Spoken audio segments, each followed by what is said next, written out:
Meu nome é Silvia, eu tenho 34 anos, sou professora de Ciências e Biologia e sou autista.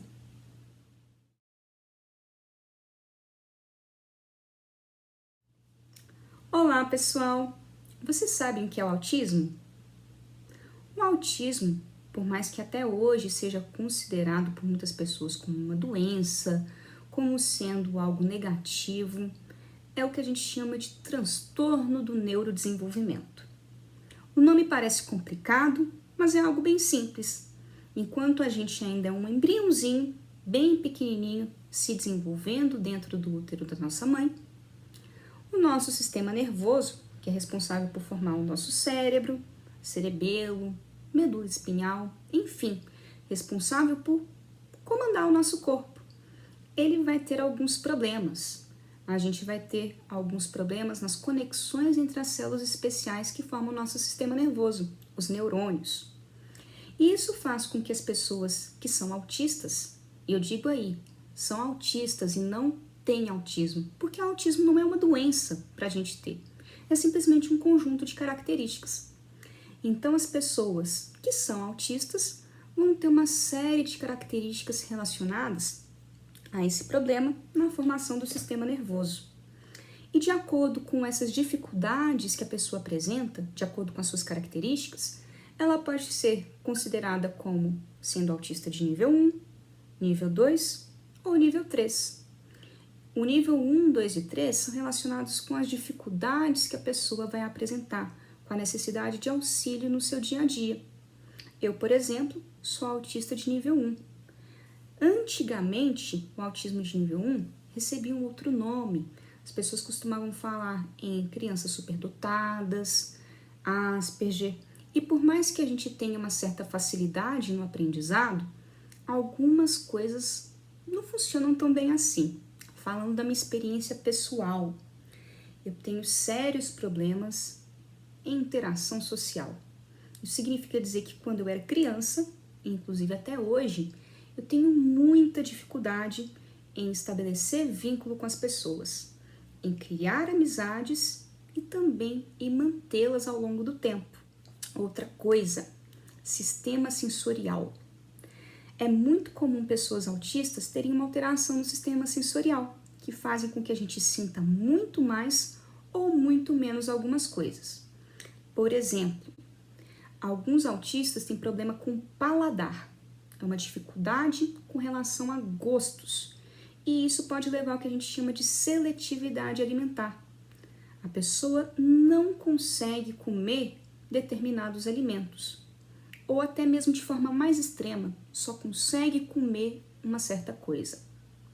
Não tenho seletividade alimentar, então essa é uma característica que alguns autistas têm e outros não. Não é meu caso. Outro problema com relação ao sistema nervoso, sensibilidade auditiva.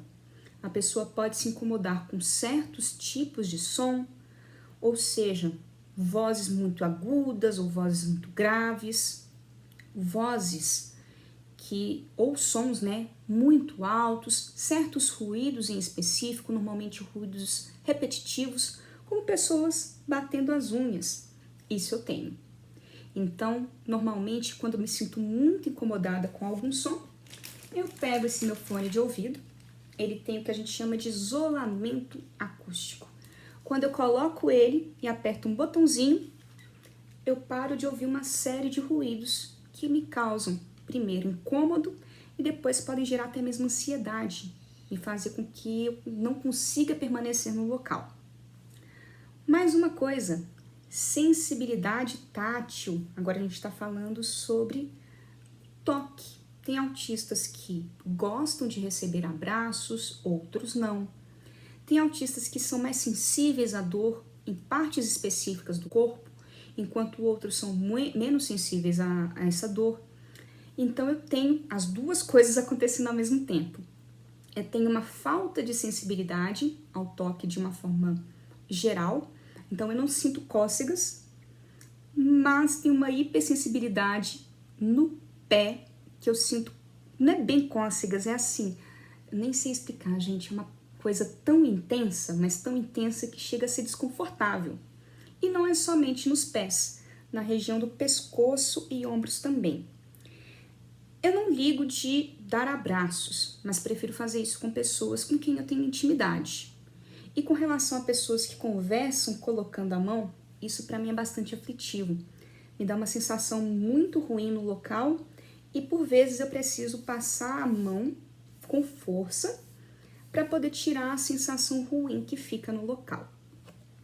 Então, como eu comentei, alguns autistas têm essas características, outros têm outras.